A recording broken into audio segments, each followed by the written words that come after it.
It's for me an enormous pleasure because this is my first physical conference of the ambassadors since I started as Secretary General of the External Action Service. So I'm particularly pleased that we could manage to do it together. We planned last year, but then COVID, the wave of COVID, unfortunately obliged us to postpone. But here we are, and I hope that we can restart this tradition. I firmly believe that there is nothing like being together, like talking to each other, like interacting. This is I think it's one of the most important parts of our job. There is no replacement, there is no screen, there is no telephone lines that can replace the fact of being together in the same place. So I hope that you will all enjoy this week together, more than a week together, and you can get the best out of it. Dear High Representative, thank you very much once again. This is somehow the moment where you can give to our ambassadors the sense of what you expect from us. I have the privilege of listening to you more often than other colleagues around the world, but it is important that they get a sense from you of which are your expectations. So without further ado, I'll give you the floor, and happy then to give the floor to the colleagues and to continue in the conversation mode after your introductory remarks. Thank you very much.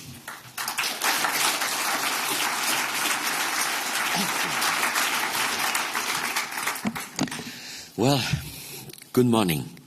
If I am coughing, it's not COVID. It's not COVID. It's a normal cold. It still exists, the normal cold. Well, welcome. Welcome to all of you. I see some of you that I know personally, others I still don't know, but in any case, very happy to be here and to be able to discuss in person. Nothing substitutes the real interaction, the personal interactions. And I think that it's important that we see each other and we discuss how do we work. You will have an entire week, and you will be hearing from many people, our presidents, Commission, and Council, commissioners, think tankers, journalists, and you will discuss about how the European Union should position in this competitive and fractured world. I am the High Representative of the European Union for Foreign and Security Policy. I am in charge of building a common foreign and security policy and external action service, and in particular you are supposed to support me on doing that.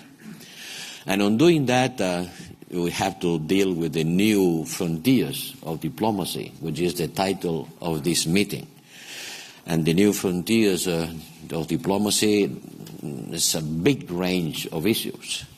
You will talk about how to revitalize multilateralism at this time of power politics.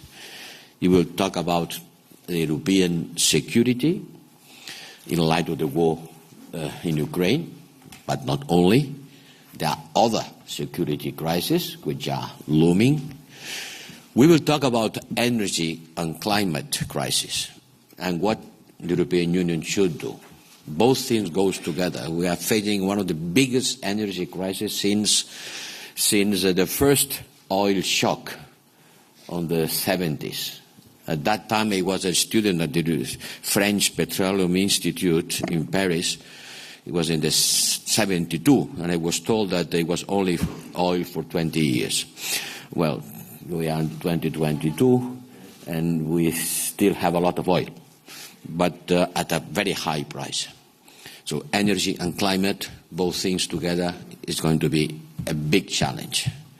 We'll talk about disinformation, foreign interference in our political processes, digital revolution, the global gateway, gender and diversity, It's a very nice program.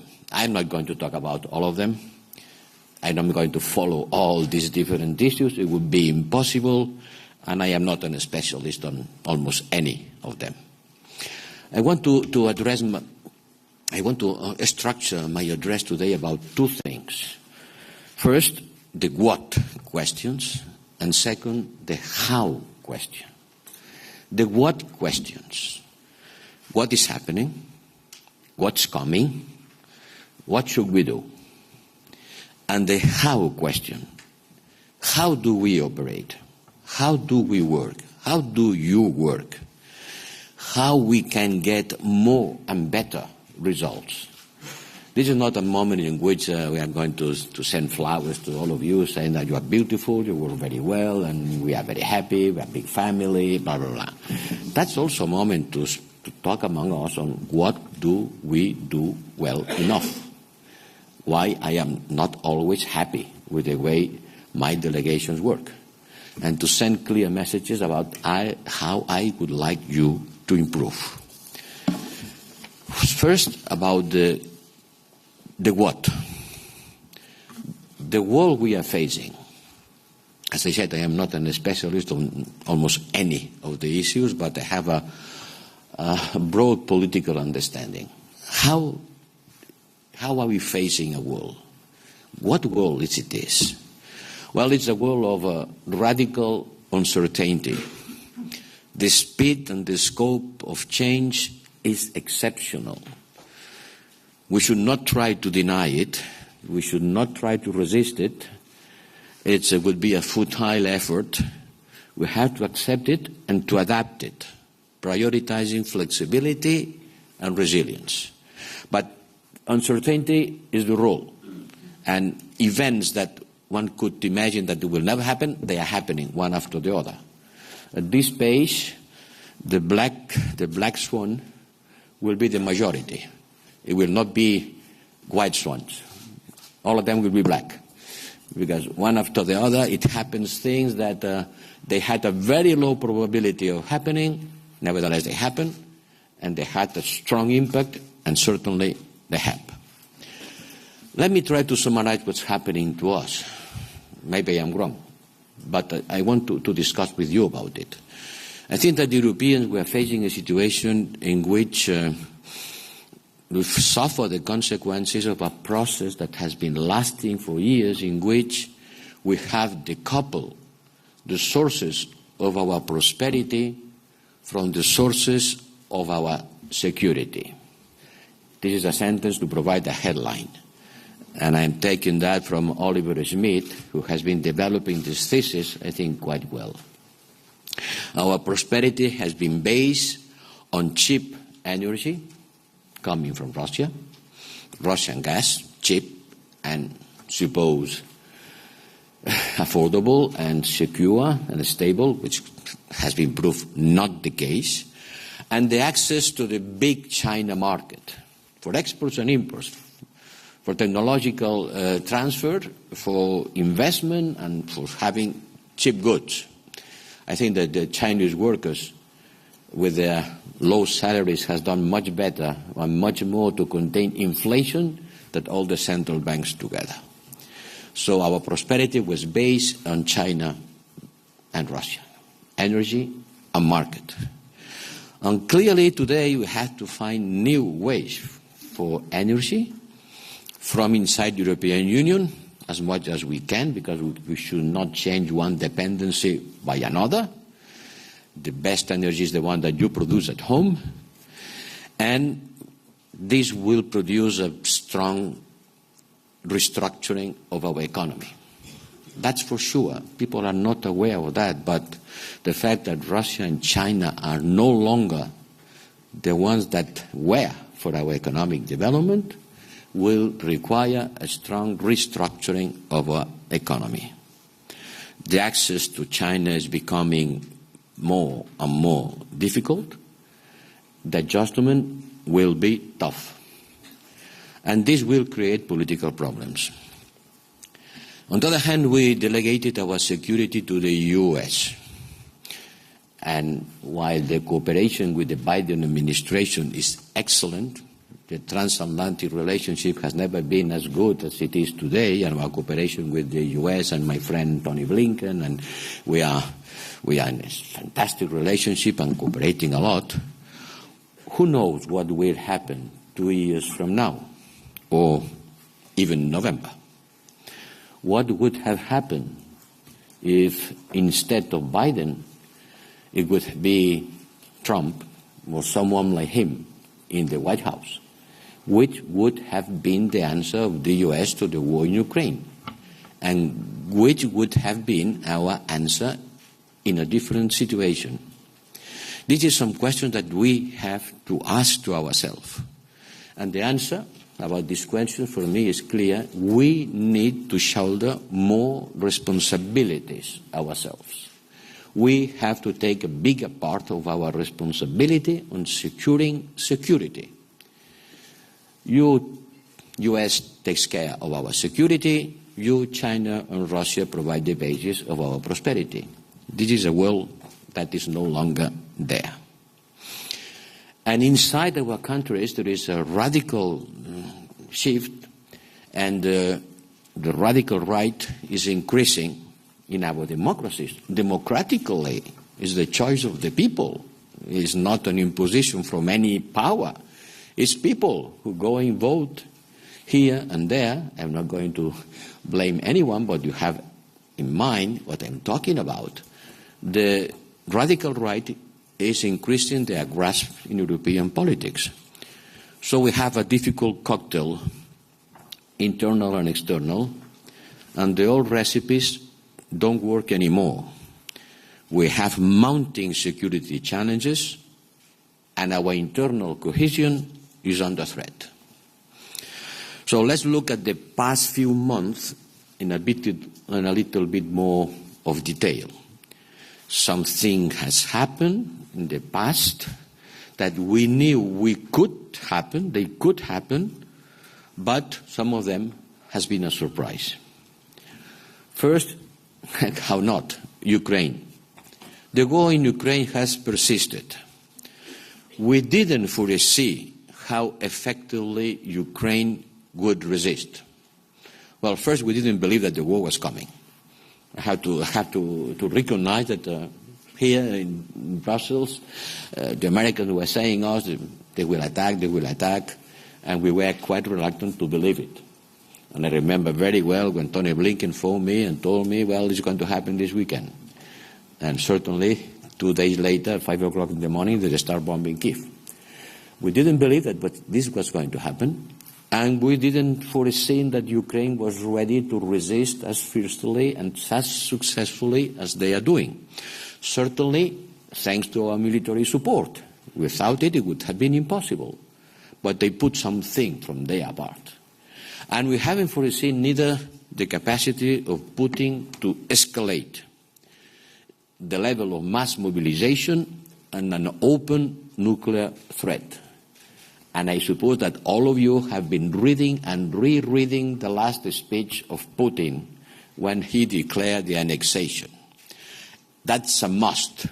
Every European citizen must read this speech, and you in particular. And you have to explain to the world what does it mean. What does it mean, this approach against the West, and which are the real reasons of this war. Second, the deep US-China competition. That was not a surprise. But the escalation of tension in Taiwan, yes, they were not in the agenda. And they were triggered by an individual trouble of a personality that bring the Taiwan Strait at the bridge, at the edge of I wouldn't say a war, but a lot of war games. Third, the third issue is the world food and energy crisis. It was predictable, it was predicted, but not with the severity it's taken. And I am afraid that we are only at the beginning, that the food crisis will make things worse in many parts of the world where you are deployed. I'm coming from Somalia And certainly the Corn of Africa is a good example of how the climate change plus the war, both things together, are creating a humanitarian crisis of dantesque proportions that here in Europe we are not aware at all. This is a perfect storm. First, prices increasing. Second, the reaction of the central banks, raising interest rates in the US. Everybody has to follow, because otherwise the currency will be devaluated. Everybody's running to increase interest rates. This will bring us to a world recession. The world following the Fed, the world implementing the same monetary policy, because there is no other way, otherwise the capital will flow. Remember me what's happening in Europe before the euro, when everybody had to follow the monetary policy dictated by Germany. Because if you didn't do the same thing, the capitals were flowing and you had to do it, even if it was not the right policy for your internal reasons. Well, what's happening among us before euro is happening today at the world stage. Then the security situation. Don't limit it to Ukraine.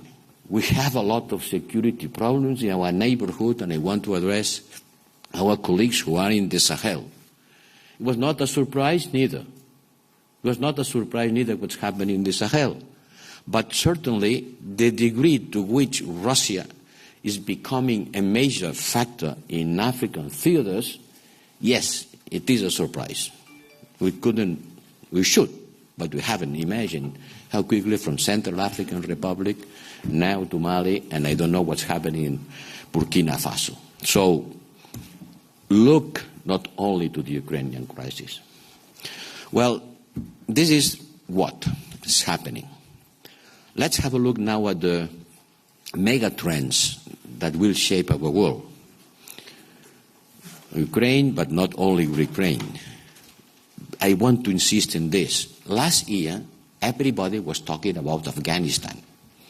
Afghanistan was the big issue. Remember, in August, in September, Afghanistan. Where is Afghanistan now? In Afghanistan, certainly. But there is no longer on the front pages of the newspapers. It looked like Afghanistan doesn't exist. The same problems exist. They are the same ones. But nobody talks about it. So take care with the issues that appears a crisis and then the following crisis arises the previous one. It looks like being solved. No, it's not solved. It's still there. There are many crises around the world. Which are the trends that move this world? First, a messy multipolarity. A messy multipolarity. There is the US-China competition. This is the most important structuring force. The world is being structured around this competition, like it or not. The two big powers, big, very big, are competing, and this competition will restructure the world. And this will coexist with a broader democracies versus authoritarians, a big divide. I wouldn't insist a lot on it, because in our side there are a lot of authoritarian regimes. We cannot say we are the democracies and the ones who follow us are also democracy. That's not true. That's not true. Yes, there is a fight between the democratic systems and the authoritarian systems, but authoritarianism is unhappily developing a lot. It's not just China, it's not just Russia. There is an authoritarian trend. Sometimes it's still wearing the democracy suit, but it's no longer democracies. And there are some ones who are not democracies at all. They don't even take the pity of look like democracies. So this competition is the structuring forces. The fight between democracies and authoritarian, it's there, but it's much more than that. The world is not purely bipolar. We have multiple players and poles, and each one looking for their interests and values. Look at Turkey, India, Brazil, South Africa, Mexico, Indonesia. They are middle powers. They are swing states. They vote on one side or the other according with their interest, not only their theoretical values, but these people I mention them again, Turkey, India, Brazil, South Africa, Mexico, Indonesia, are players on poles. And this creates this messy multipolarity. These people, and there are a lot of people inside, these are there and not always following us. Look, the Mexico president speech last day. Who is our Mexico delegate? Is here? Where is he? You heard what the Mexico president said yesterday about us, no? Well, the second characteristic is a competitive world where everything is being weaponized. Everything is an arm. Energy, investments, information, migration flows, data. There is a global fight about access to some strategic domains, cyber, maritime, outer space. The third characteristic of this world is the rising nationalism, revisionism, plus identity politics. Putin doesn't want to restore communism. He knows that nobody wants communism again. Putin is using a resource which is an everyday resource, very powerful, and they never disappear. And this is radical nationalism and imperialism. And in the middle of that, we have the global south. And these people don't want to be forced to take side in this geopolitical competition. More, they feel that the global system doesn't deliver and they are not receiving their part. They are not receiving enough recognition and they don't have the role they should have according with their population and their economic weight. And when facing this multiple crisis, this multipolar crisis, financial crisis, food, energy, it was clear that they are not there following us because they blame us, rightly or not. Let's see what's happening at Sharm el-Sheikh. But look, Congo. Who is our delegate in Congo?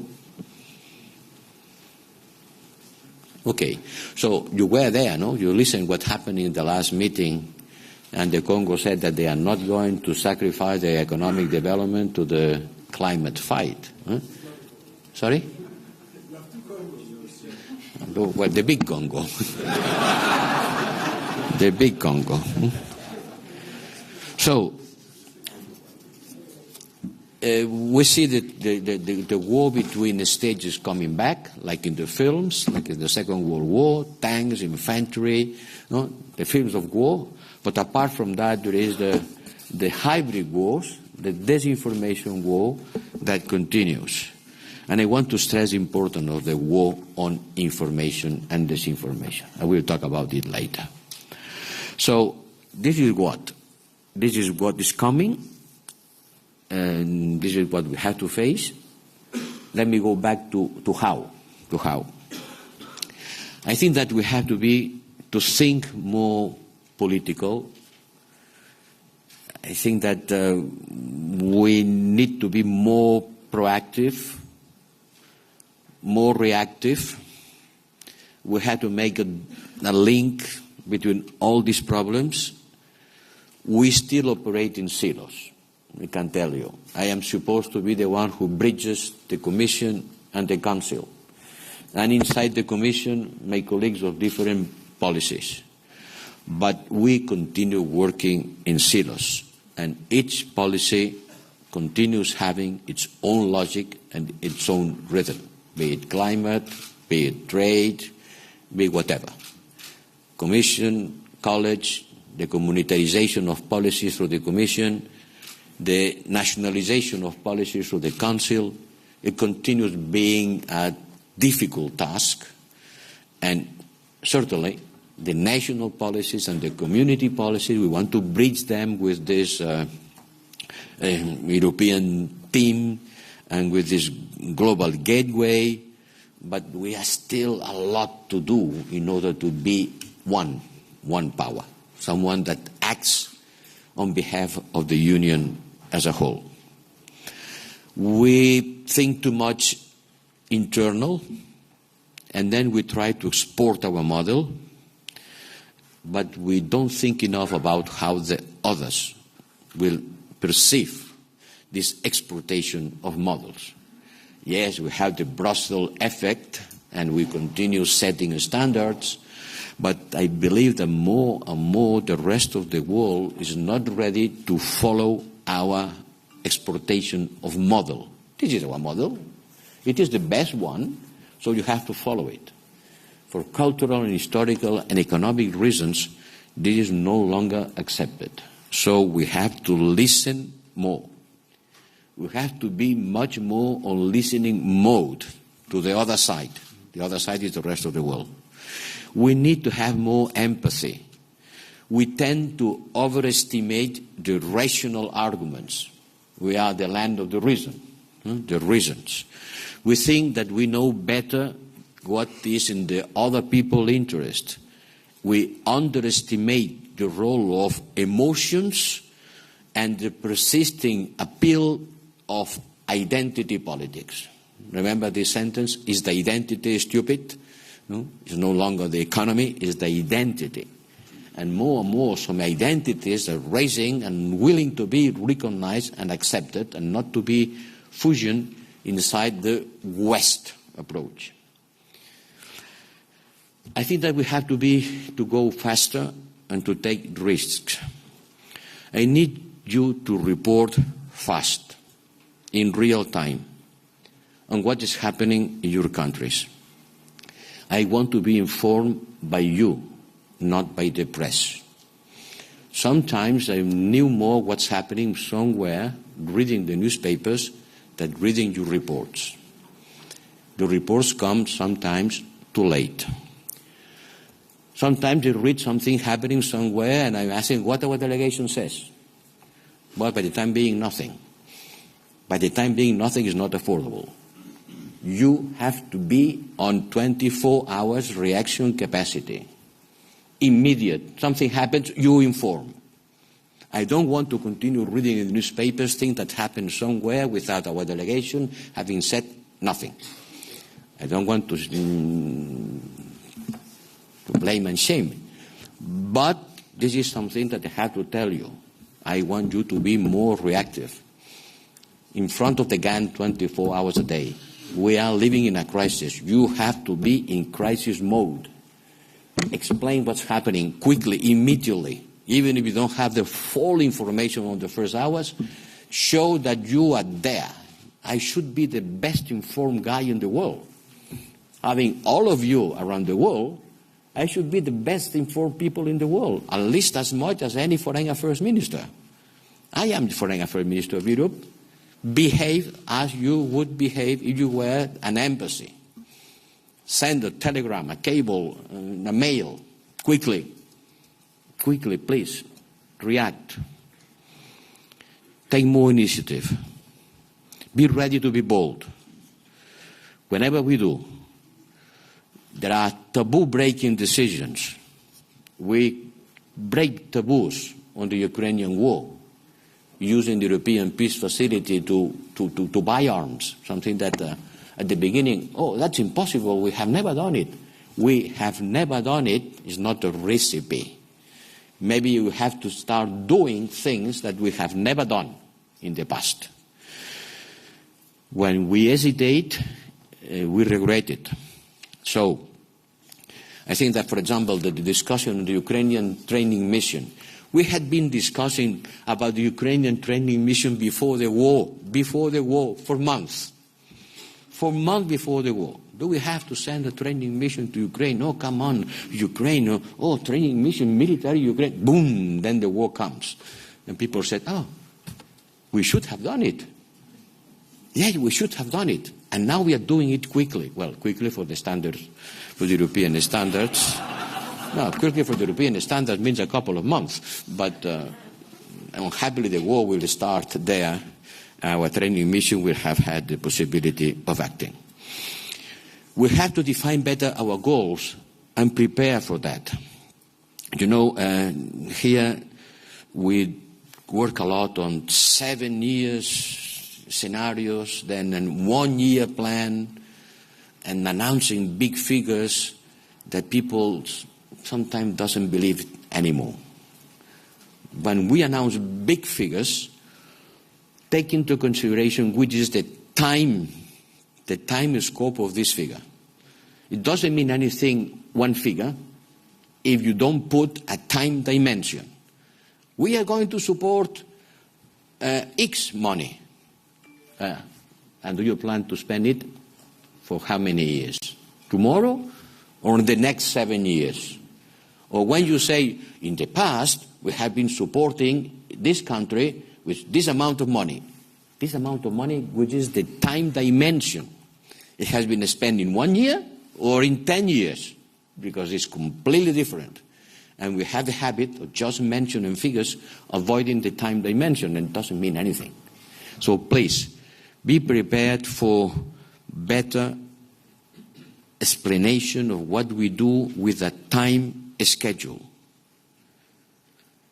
And we should look for a balance between what we announce and what we implement. Because sometimes some announcements discredited us if they are not being followed by concrete actions. In general terms, I would say that we need a better balance between crisis management and long-term. We live in crisis management. What's happening today? What's happening yesterday? What's happening tomorrow? Crisis, crisis, crisis. Foreign policy is not just managing crises one after the other. We have to try to think in the medium long term. Well, with the pandemics, with the climate, with the energy crisis, we have to think a little bit about what's longer than what's going to happen tomorrow, what's happening yesterday. We have to be a little bit out of the crisis mode, and this will require to think more about how technology is reshaping the world and the nexus between energy, climate, and raw materials. The other day, at the Prague Council, President Macron said that very clearly. We cannot substitute one dependency by another. We are happy that we are.